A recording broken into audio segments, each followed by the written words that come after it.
Mayong araw December 30, 2024, pinagdiwang nina Marian Rivera at Dingdong Dantes ang kanilang ika-10 anibersaryo ng kasal sa pamamagitan ng isang espesyal na seremonya ng Renewal of Vows. You are watching Showbiz Ganap Global.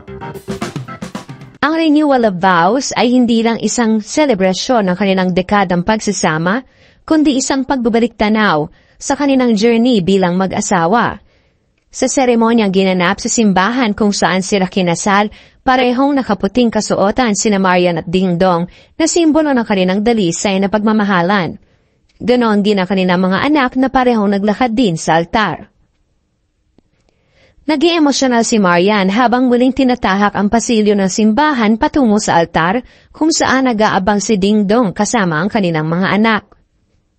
Sa binahaging litrato ni Marian, sinabi nitong, I will always cherish our journey with God and our beautiful children, Zia and Sixto. Salamat sa pagtupad sa pangarap ko ang magkaroon ng pamilya. Samantala si Dingdong naman ay sinabing, It has been a meaningful 10-year journey for us. Today, we honor those who have stood by us, prayed for us, and guided us to where we are now. As we step into the next chapters, we carry with us a stronger spirit, with His blessings forever at the center of it all.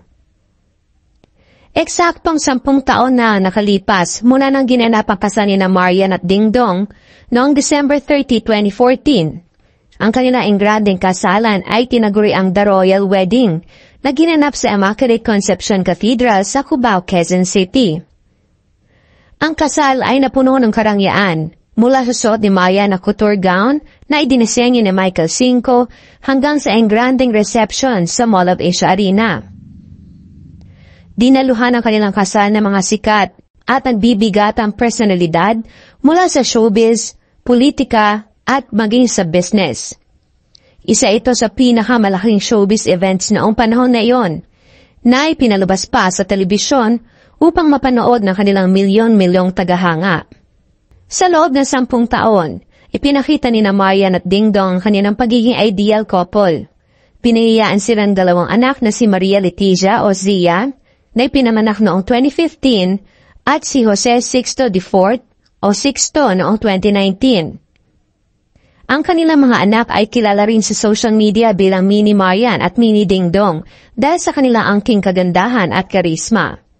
Sa kanilang ika-10 anibersaryo, hindi lamang nila ipinakita ang kahalagahan ng pag-ibig, kundi naging inspirasyon din sila para sa maraming mag-asawa na patuloy na pagyamanin ang kanilang relasyon sa kabila ng mga pagsubok.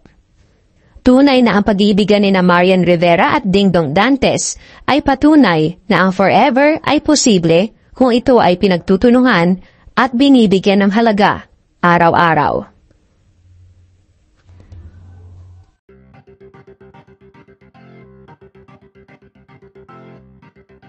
Don't forget to subscribe and click the notification bell for more Showbiz Ganap Global updates.